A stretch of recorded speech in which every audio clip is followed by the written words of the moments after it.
Well, it is the morning after our big Persephone shoot. We just shot Radamanthus's little introductory flashback last night over on campus for Persephone. I want to introduce the video journal that you're watching, the producer's journal from the shooting of The Tale of Persephone in the summer of 2007 by Fleam Productions here in Eugene, Oregon. I am the producer on that film. Finally get to be just the producer, as I had planned to be on Spider-Tron, but ended up having to direct as well. Not really my preference or my strong suit, I don't think, but that's how that kind of fell together. But this time, thankfully, I don't have to do that. I get to be producer. So part of that is to guide you along this video adventure through the making of Persephone.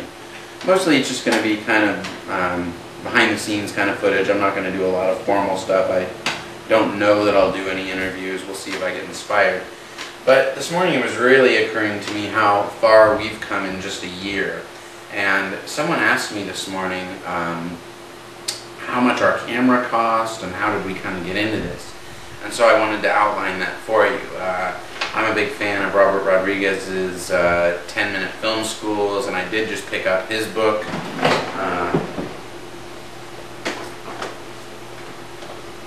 Rebel Without a Crew, Robert Rodriguez's book about how he made El Mariachi for that famously rumored $7,000. Good one, I'm going to start reading that soon. But first I've been reading this important book, which is kind of the practical companion to Rodriguez's book, the DV Rebels Guide, an all-digital approach to making killer action movies on the cheap. Cody Yarbrough, the associate producer, editor, and post-production supervisor of Spider-Tron, and an all-around great filmmaker himself. Cody, who is currently knee-deep in the post-production on Spider-Tron, our first film that we shot last summer, is reading this book now as well, and really has said on numerous occasions he wished he'd read it earlier because we could have saved a lot of time if we'd done a couple of the things that they say in here.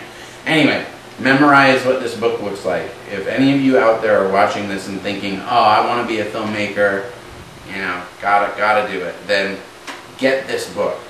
This is the wave of the future, people. Digital filmmaking for us people who don't have tons of money and don't want to do it the Hollywood way. This is the way to go. Get this book. Also, I'll read you a brief inspirational passage here from Robert Rodriguez's book. What we want to do here is get you jazzed. So, 197. And I think Robert here can do this as well, if not better than I can. So, what's Robert say? He says, fellow filmmaker, so you want to be a filmmaker. First step to being a filmmaker is stop saying you want to be a filmmaker. It took me forever to be able to tell anyone I was a filmmaker and keep a straight face until I was well on my way. But the truth was, I had been a filmmaker ever since the day I had closed my eyes and pictured myself making movies. The rest was inevitable. So you don't want to be a filmmaker, you are a filmmaker. Go make yourself a business card. Next. First paragraph of his 10-minute film school in the back of this book. So, I want to echo Rodriguez's statement.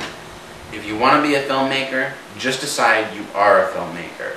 Beg, borrow, or steal a camera. Use a stupid little home video camera. Making film, as Werner Herzog would also be inclined to back me on this, it's not about money, it's not about equipment, necessarily.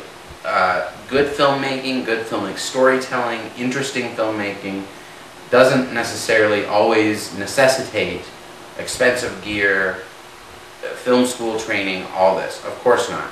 The equipment is out there. The little camera that is shooting me right now costs $200, maybe $220 at most. Okay? The camera we've started shooting Persephone on costs $3,200, which for some of us is a lot of money. But I'm a grad student, and so is Emily, the other person who co-bought that camera. We just saved for about 1 or 2 terms, so about half a year. Scraped our money together, and we bought that camera. So, you know, if you just sock the money away, make it a priority. You can get very good equipment these days for very cheap. That camera that I just referred to, the $3,200 camera, that's a high definition camera. We are shooting Persephone in high definition, which means, not that we will, but if we ever wanted to blow that film up to 35mm, it's technically possible. And mind you, for that $3,200, that $3,200 camera, that footage is looking amazing. That's the other thing that kind of brings me before you here today. The footage we shot last night, I don't know what to say. I just felt like I was watching a professional film, you know, truly something I could just rent, something like Brick, you know, that good. We got some great footage last night, and part of that is we're kind of hitting our own stride on this production and all of that. And part of it is that we were able to save and get a high definition camera. That did help. But my point is, we're only just over a year into this process. I mean, we really only started, you know, thinking we were going to make a film in earnest in like fall or winter of '05. So I guess, well, we're almost 2 years into it. But my point is, you can do it. All those people who keep saying that, they're right. Robert Rodriguez is right. You can do it. Stu Mankiewicz here. He's right. You can do it. You can be a DV Rebel, as he calls it. I like that name. Kind of appeals to me. You can be a DV Rebel. You can do what Fleam Productions is doing. Get out there and do it. Hopefully I can use this production journal as a kind of a sustained argument for that case. I will try to slip some of the actual footage of the film in amongst my production diaries here and there, just so you can see what we got. And you can see that we're just a bunch of regular dipshits, nothing real special about us. We just happen to be motivated and would rather spend our, you know, weekend and weekday evenings shooting a film rather than doing whatever it is the rest of all you people do. That's really all there is to it. And now, let's look up this weather forecast. Whoa, my lord. 101. It hit 101 people yesterday.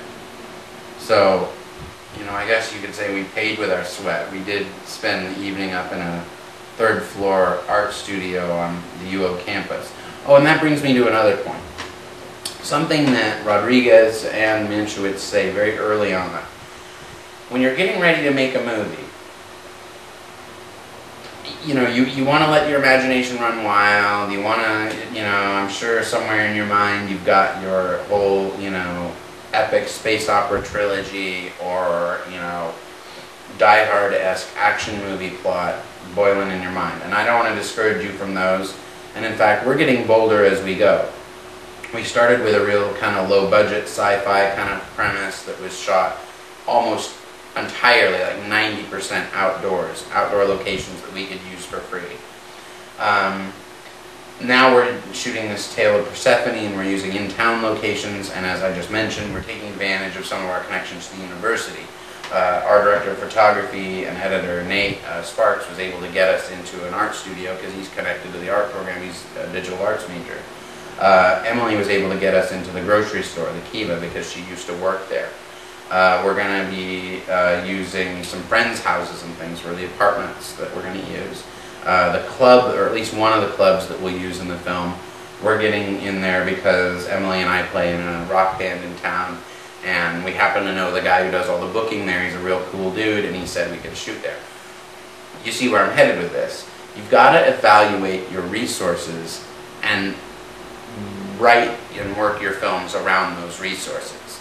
So when we started Spidertron, as I'm sure you'll see on that documentary, you know, we didn't have all that much, just kind of an idea that we could do science fiction super cheap, kind of in the tradition of Star Trek, the original series, and try to make it more of a character-based science fiction piece, and a comedy, which buys us a lot of leeway as well, right? If you're spoofing a thing and it looks kind of corny, that's good, right? So we did that deliberately. So that's my point is, you know, at least for your first project, I mean, I don't think there's any conventional wisdom. Some people would say, oh, you should do shorts first just to get used to stuff and then do a feature. Well, we jumped in and did a feature. Spidertron's going to be an hour and 15 minutes or thereabouts. But we did a certain type of feature that played to our strengths. We had people who knew sci-fi. We had Max who could write the script. We had, you know, some PVC pipe. We had these locations. And that was another thing. We knew about the Little Belknap location and thought, okay, if we know there's this kind of old lava field, what can we use that for? It's that kind of thinking. So you've got to think about, what are my resources? What do I have available to me? You know, it's Rodriguez famously in his film El Mariachi, he had a guitar case, I think one car, a ladder with which he got his opening shot. We used that same technique last night in our Persephone shoot. And a turtle. I think that was the items he had, and then he sort of put El Mariachi together around those items. So just evaluate what you have, evaluate who you've got, who can help you, and remember, it's all about the time, energy, and inspiration you bring to it, not the money. You're going to need some money, I won't lie to you. You've got to have enough money to get some basic equipment to do the basic level tasks that you have to do making a film. But don't stall doing your project because you're waiting around to buy this HD camera or whatever that you want to get.